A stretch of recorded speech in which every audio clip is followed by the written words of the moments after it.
Hello friends, welcome back to my YouTube channel arts students corner. आपका स्वागत है फिर से मेरे YouTube channel arts students corner पे। तो कैसे हैं आप लोग? उम्मीद है आप लोग बहुत अच्छे होंगे। मैं आप लोग के लिए लेकर आ गई हूँ चैप्टर 8 यूनिट 3 का India people and economy class 12 geography NCERT का बुक है।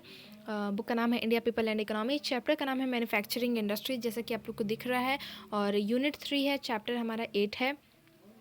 इसके पहले के सारे चैप्टर्स मैंने डाल दिए हैं अपने चैनल पे, आप चाहें तो वहाँ जाके देख सकते हैं। आप लोग को मेरे वीडियोस में लाइन बाय लाइन एक्सप्लेनेशन मिलेगा हिंदी में, जो कि आपको और कहीं नहीं मिलेगा। कुछ दिन बाद मैं नोट्स के साथ एक्सप्लेनेशन भी डाल दूँगी, और नोट्स बिल्कुल हैंड रिटन होते हैं, मेरे खुद के बनाए हुए होते हैं, कहीं से छापा उपा नहीं होता। तो वो भी मैं जल्दी ही डाल दूँगी, और एनसीईआरटी सॉल्यूशंस भी जल्दी ही आ जाएंगे। तो अभी हम लोग पढ़ने जा रहे हैं मैन्युफैक्चरिंग इंडस्ट्रीज चैप्टर को। 3 पार्ट में जाने वाला है ये चैप्टर, 3 वीडियो में जाएगा, बिकॉज बहुत लंबा चैप्टर है, टाइम लगेगा, थोड़ा थोड़ा करके करेंगे इसको। और मैन्युफैक्चरिंग इंडस्ट्रीज पढ़ेंगे, जिसका कि मतलब होता है निर्माण उद्योग। फटाफट इसको स्टार्ट करते हैं। उम्मीद है आप लोग को समझ आएगा। अच्छा लगेगा तो लाइक कर दीजिएगा, ज़्यादा से ज़्यादा शेयर कीजिएगा इस वीडियो को, और चैनल को सब्सक्राइब करना मत भूलिएगा। तो चलिए बिना देर के शुरू करते हैं। जैसा कि मैंने पहले ही बता दिया, चैप्टर का नाम है मैन्युफैक्चरिंग इंडस्ट्रीज, उसका मतलब होता है निर्माण उद्योग। अब हम लोग पढ़ लेते हैं इस चैप्टर में दिया क्या गया है। एक एक लाइन पढ़ते हैं, उसका लाइन बाय लाइन हिंदी समझते हैं। तो चैप्टर हमारा स्टार्ट होता है यहाँ से। We use various items to satisfy our needs. Agricultural products like wheat, rice etcetera are to be processed into flour, husked rice before we consume this. हम अपनी आवश्यकताओं की पूर्ति के लिए विविध प्रकार की वस्तुओं का उपयोग करते हैं। कृषि उत्पादकों जैसे गेहूं, धान आदि को हमारे उपयोग करने से पहले आटा और चावल के रूप में तैयार किया जाता है। But besides bread and rice, we also require clothes, books, fans, cars, medicines, etc. and these are manufactured in various industries. लेकिन रोटी और चावल के अतिरिक्त हमें कपड़ों, पुस्तकों, पंखों, कारों और दवाइयों आदि की भी आवश्यकता होती है, जिनका निर्माण विभिन्न प्रकार के उद्योगों में होता है। In modern times industries have become very important part of an economy. आधुनिक समय में जो अर्थव्यवस्था का एक महत्वपूर्ण हिस्सा बन गए हैं, उद्योग अर्थव्यवस्था का एक महत्वपूर्ण हिस्सा बन गए हैं। They provide employment to large labor force and contribute significantly in the total national wealth or income. ये उद्योग धंधे एक बड़ी संख्या में श्रमिकों को रोजगार प्रदान करते हैं और कुल राष्ट्रीय संपत्ति या कहें आय में महत्वपूर्ण योगदान देते हैं।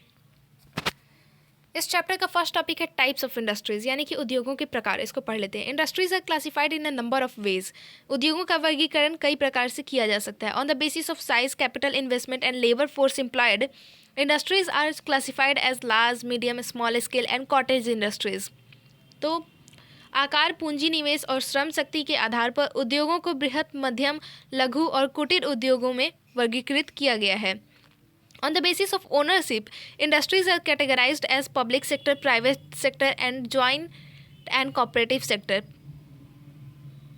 Public sector enterprises are government, state-controlled or state-controlled companies or corporations funded by governments.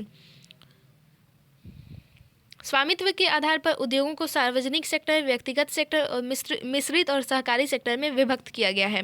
सार्वजनिक सेक्टर उद्योग सरकार द्वारा नियंत्रित कंपनियां या निगम हैं, जो सरकार द्वारा निधि प्रदत्त होते हैं। Industries of strategic and national importance are usually in the public sector. सार्वजनिक सेक्टर में सामान्यतः सामरिक और राष्ट्रीय महत्व के उद्योग धंधे आते हैं। Industries are also classified on the basis of use of their product such as basic goods industries, capital goods industries, intermediate goods industries and consumer goods industries. तो उद्योगों का वर्गीकरण उनके उत्पादों के उपयोग के आधार पर भी किया गया है, जैसे मूल पदार्थ उद्योग, पूंजीगत पदार्थ उपयोग, मध्यवर्ती पदार्थ उद्योग, उपभोक्ता पदार्थ उद्योग। Another method of classifying industries is on the basis of raw materials used by them.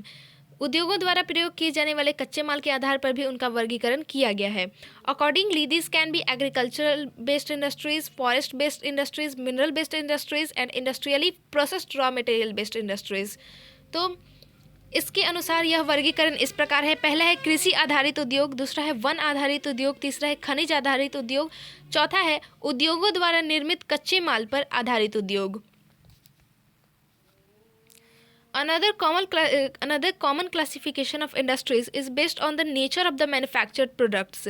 उद्योगों का दूसरा प्रचलित वर्गीकरण निर्मित उत्पादकों की प्रकृति पर आधारित है। 8 classes of industries thus identified are metallurgical industries, mechanical engineering industries, chemical and allied industries, textile industries, food processing industries, electricity generation, electronics and communication industries. इस प्रकार के 8 उद्योग हैं। धातुक्रम उद्योग, दूसरा यांत्रिक इंजीनियरिंग उद्योग, तीसरा रासायनिक और संबद्ध उद्योग, वस्त्र उद्योग, खाद्य संसाधन उद्योग, विद्युत उत्पादन उद्योग, इलेक्ट्रॉनिक और संचार उद्योग। Sometimes you also read about footloose industries. आप कभी कभी स्वतंत्र उद्योग के बारे में भी पढ़ते हैं। What are these? ये क्या हैं? Have they any relationship with raw material location or not? क्या उनका संबंध कच्चे माल से है अथवा नहीं है? अब बढ़ते हैं नेक्स्ट पेज पे। लोकेशन ऑफ इंडस्ट्रीज यानी कि उद्योगों की स्थिति, इसको पढ़ लेते हैं। Can you guess the reasons for the location of iron and steel industry in eastern and southern India?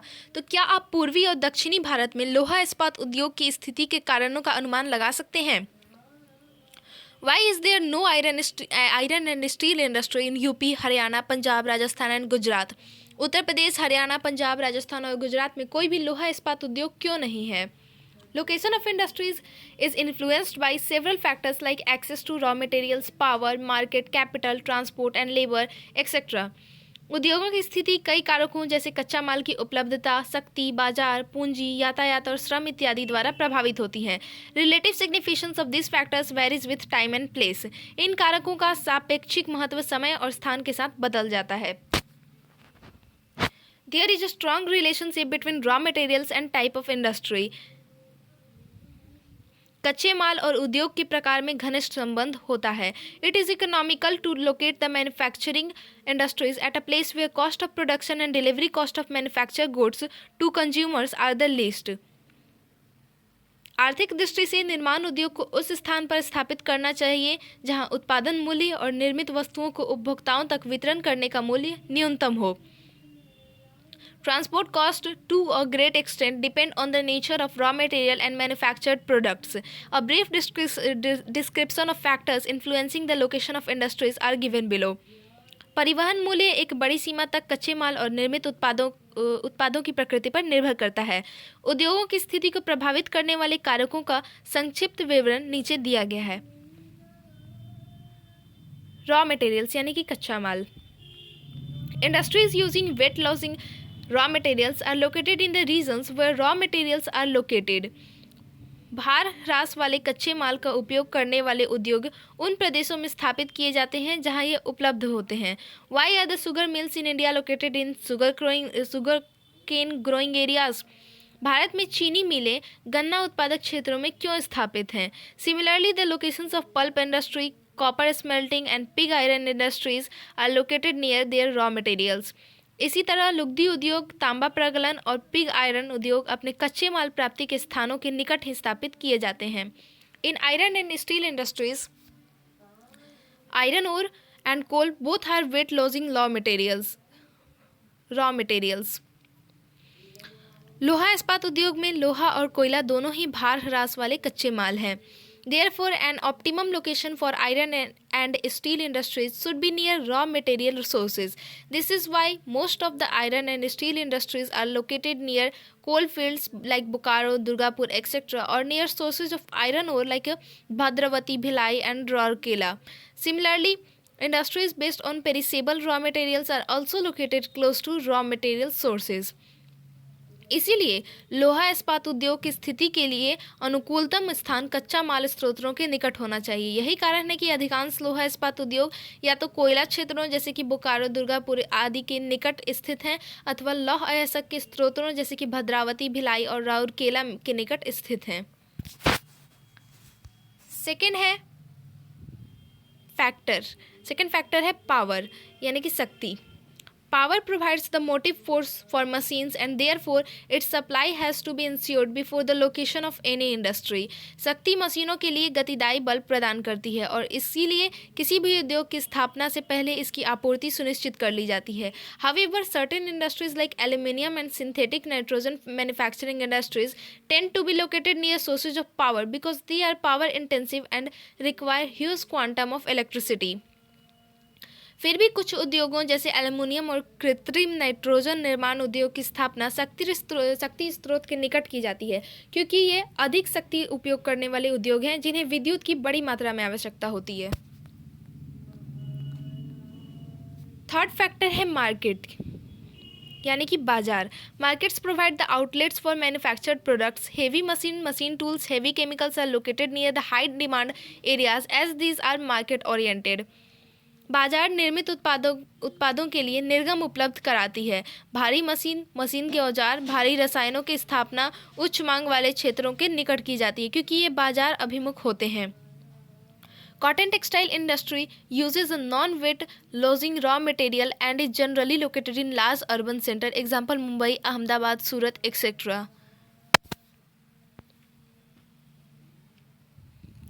सूती वस्त्र उद्योग में शुद्ध, जिसमें भार ह्रास नहीं होता, कच्चे माल का उपयोग होता है और ये प्रायः बड़े नगरीय केंद्रों में स्थापित किए जाते हैं, जैसे कि मुंबई, अहमदाबाद, सूरत आदि में।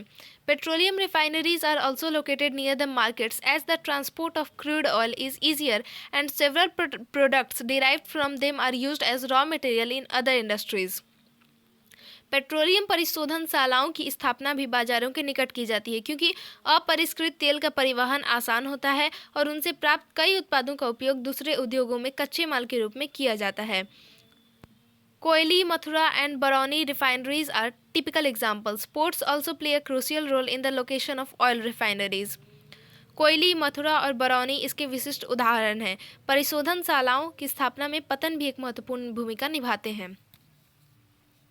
नेक्स्ट फैक्टर है ट्रांसपोर्ट, यानी कि परिवहन। Have you ever try to find out the reasons for the concentration of industries in Mumbai, Chennai, Delhi and in and around Kolkata? क्या आपने कभी मुंबई, चेन्नई, दिल्ली और कोलकाता के अंदर और उनके चारों ओर उद्योगों के केंद्रीकरण के कारणों को जानने का प्रयास किया है? It was due to the fact that they initially became the nodal point having transport links. ऐसा इसलिए हुआ है कि ये प्रारंभ में ही परिवहन मार्गों को जोड़ने वाले केंद्र बिंदु बन गए, यानी कि नोड बन गए। The industries shifted to interior locations only when railway lines were laid. Railway line बिछने के बाद ही उद्योगों को आंतरिक भागों में स्थानांतरित किया गया। All major industrial plants are located on the trunk rail roads. सभी मुख्य उद्योग मुख्य रेल मार्गों पर स्थित हैं। लेबर, यानी कि श्रम। Can we think of an industry without labour? क्या हम श्रम के बिना उद्योग के बारे में सोच सकते हैं? Industries require skilled labour. In India labour is quite mobile and is available in large numbers due to our large population. उद्योगों को कुशल श्रमिकों की आवश्यकता होती है। भारत में श्रम बहुत गतिशील है और तथा जनसंख्या अधिक होने के कारण बड़ी संख्या में उपलब्ध है। हिस्टोरिकल फैक्टर्स, यानी कि ऐतिहासिक कारक। Have you ever thought of the reasons for emerging Mumbai, Kolkata and Chennai as industrial nodes? क्या आपने कभी मुंबई, कोलकाता और चेन्नई के औद्योगिक केंद्रों के रूप में उभरने के कारणों के विषय में सोचा है? These locations were greatly influenced by our colonial past. यह स्थान हमारे औपनिवेशिक अतीत द्वारा अत्यधिक प्रभावित थे। During the initial phase of colonization, manufacturing activities received new impetus provided by European traders. Places like Murshidabad, Dhaka, Bhadohi, Surat, Vadodara, Kozhikode, Coimbatore, Mysuru, etc. emerged as important manufacturing centers.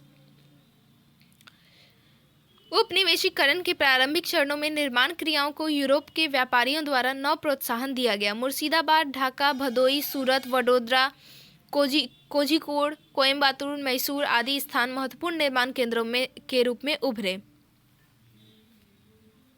In the subsequent industrial phase of colonialism, these manufacturing centers experienced rapid growth due to competition from the goods manufactured in Britain and the discriminatory policies of colonial power.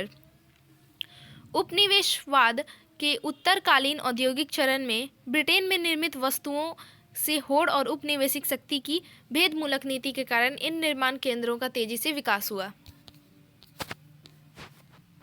In the last phase of colonialism, the British promoted few industries in selected areas. This led to larger spatial coverage by different types of industries in the country.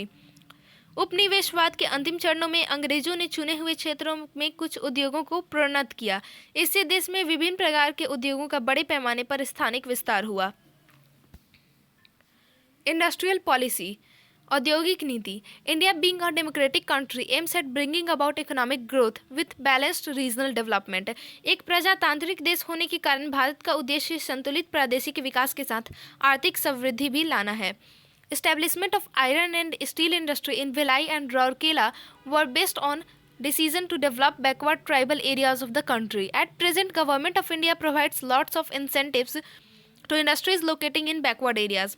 Bhilai और राउरकेला में लौह इस्पात उद्योग की स्थापना देश के पिछड़े जनजातीय क्षेत्रों के विकास के निर्णय पर आधारित थी। वर्तमान समय में भारत सरकार पिछड़े क्षेत्रों में स्थापित उद्योग धंधों को अनेक प्रकार के प्रोत्साहन देती है।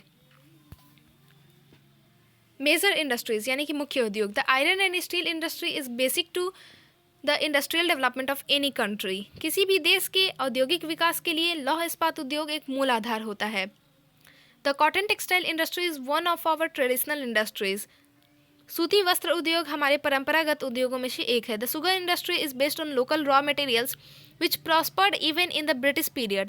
Besides, the more recent petrochemical industry and the IT industry will be discussed in this chapter.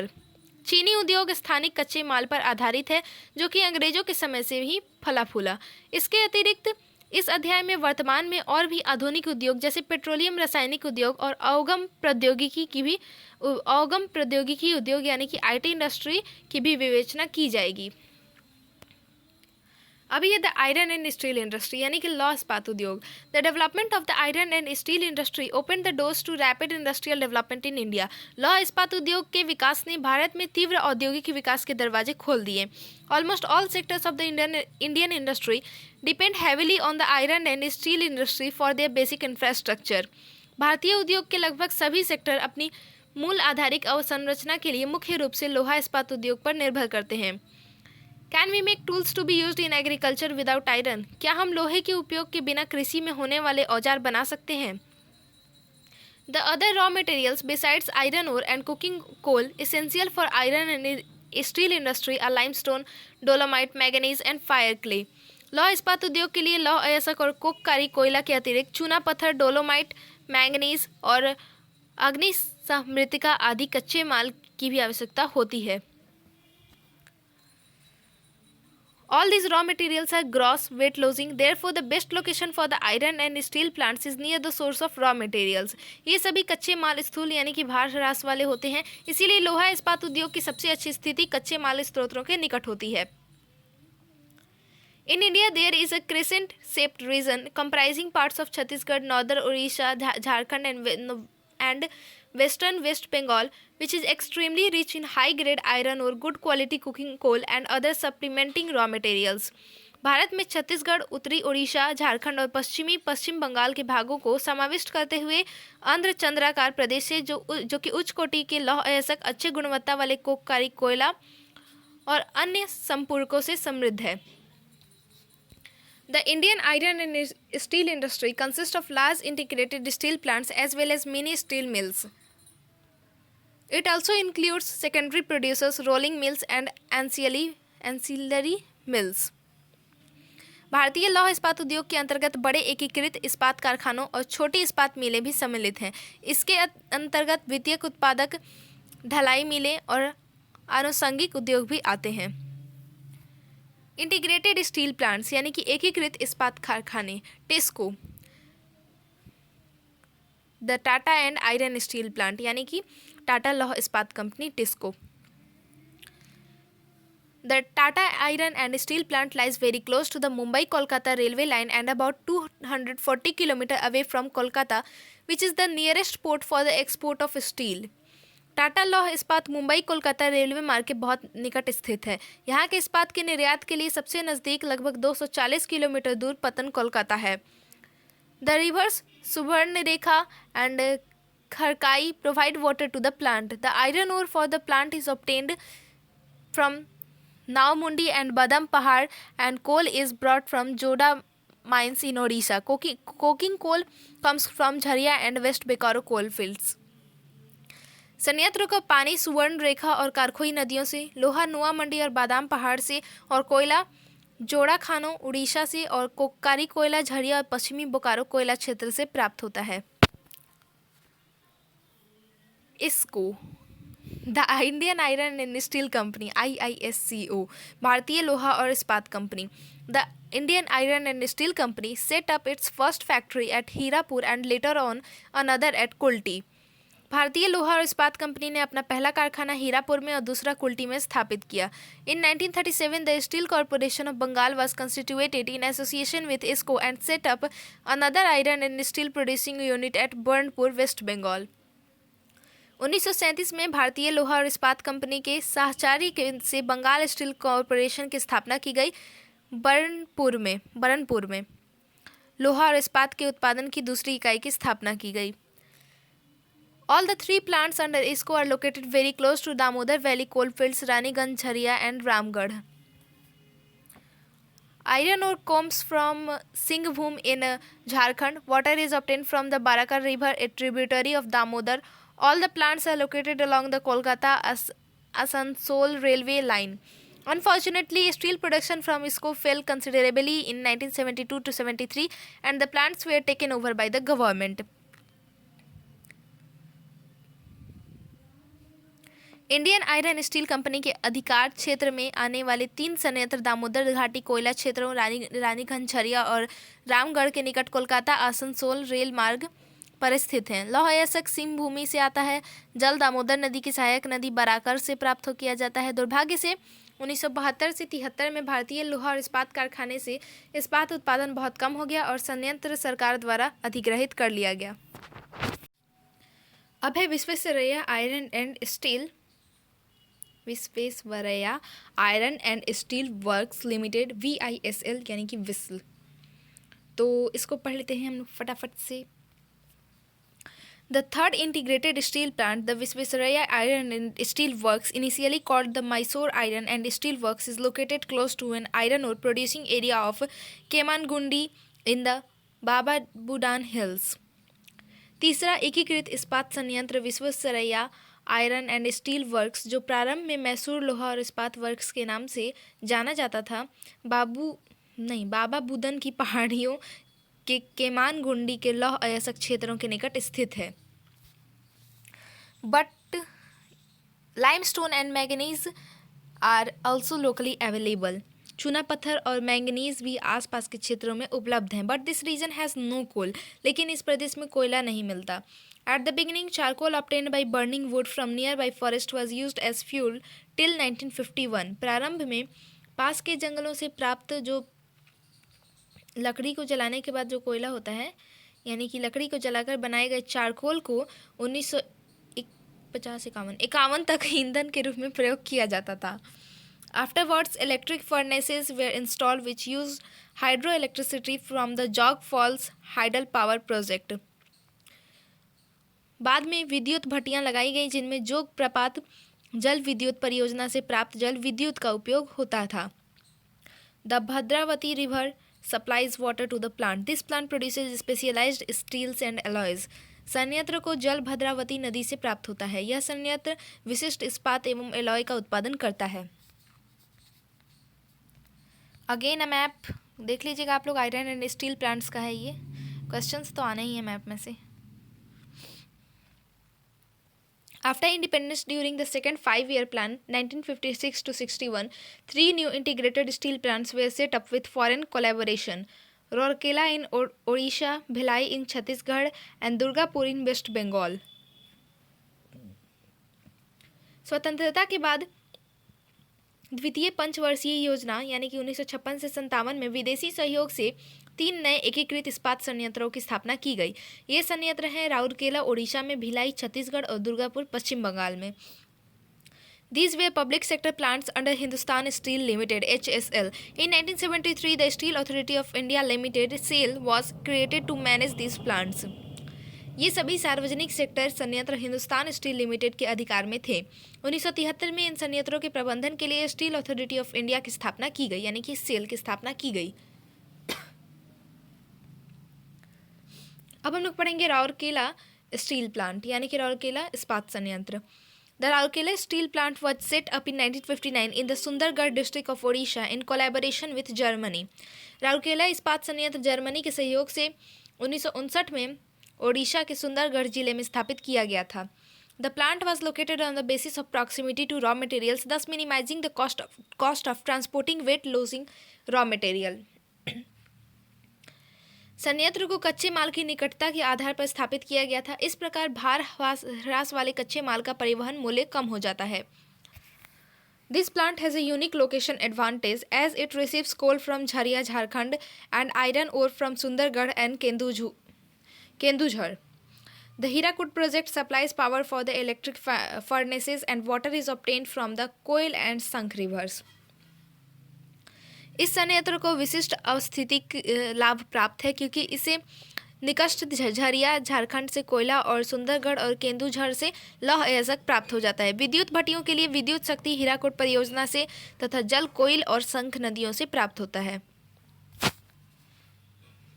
अब है भिलाई स्टील प्लांट यानी कि भिलाई इस्पात संयंत्र। The Bhilai steel plant was established with Russian collaboration in Durg district of Chhattisgarh and started production in 1959। Bhilai इस्पात संयंत्र की स्थापना रूस के सहयोग से छत्तीसगढ़ के दुर्ग जिले में की गई एवं 1959 में इसमें उत्पादन प्रारंभ हो गया। Iron ore comes from Dalli Rajhara mine and coal from Korba and Kargali coal fields. Water comes from the Tanduladam and the power from the Korba Thermal Power Station. This plant also lies on the Kolkata-Mumbai railway route. The bulk of the steel produced goes to the Hindustan Shipyard at Visakhapatnam. यहाँ लौह अयस्क डली राजाड़ा खानों से तथा कोयला कोरबा और करगाली कोयला खानों से प्राप्त होता है। जल तंदुला बांध से और विद्युत शक्ति कोरबा ताप शक्ति गृह से प्राप्त होती है। यह संयंत्र कोलकाता मुंबई रेल मार्ग पर स्थित है। उत्पादित इस्पात का अधिकांश भाग विशाखापट्टनम स्थित हिंदुस्तान शिपयार्ड में चला जाता है। अब है दुर्गापुर स्टील प्लांट यानी कि दुर्गापुर इस्पात संयंत्र।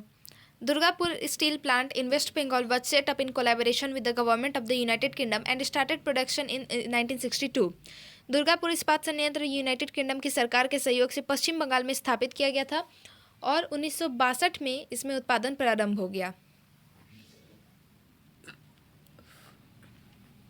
This plant lies in Raniganj and Jharia coal belt and gets iron ore from Noamundi. Durgapur lies on the main Kolkata-Delhi railway route. यह संयंत्र रानीगंज और झरिया कोयला पेटी में स्थित है और लौह अयस्क नोआ मंडी से प्राप्त होता है। दुर्गापुर कोलकाता दिल्ली रेलवे मार्ग पर स्थित है। Hydel power and water is obtained from the Damodar valley corporation DVC।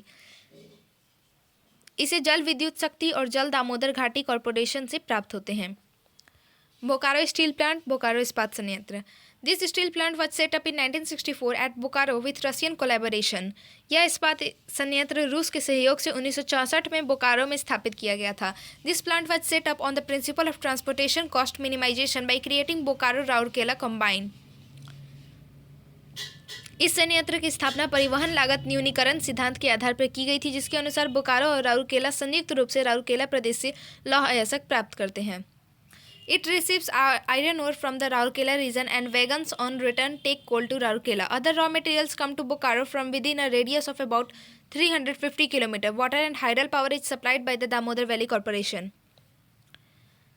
और वापसी में मालगाड़ी के डिब्बे में राउरकेला के लिए कोयले ले जाते हैं। अन्य कच्चे माल बोकारो को लगभग 350 किलोमीटर की परिधि के अंदर प्राप्त हो जाते हैं। जल और जल विद्युत शक्ति की आपूर्ति दामोदर घाटी कॉरपोरेशन द्वारा की जाती है।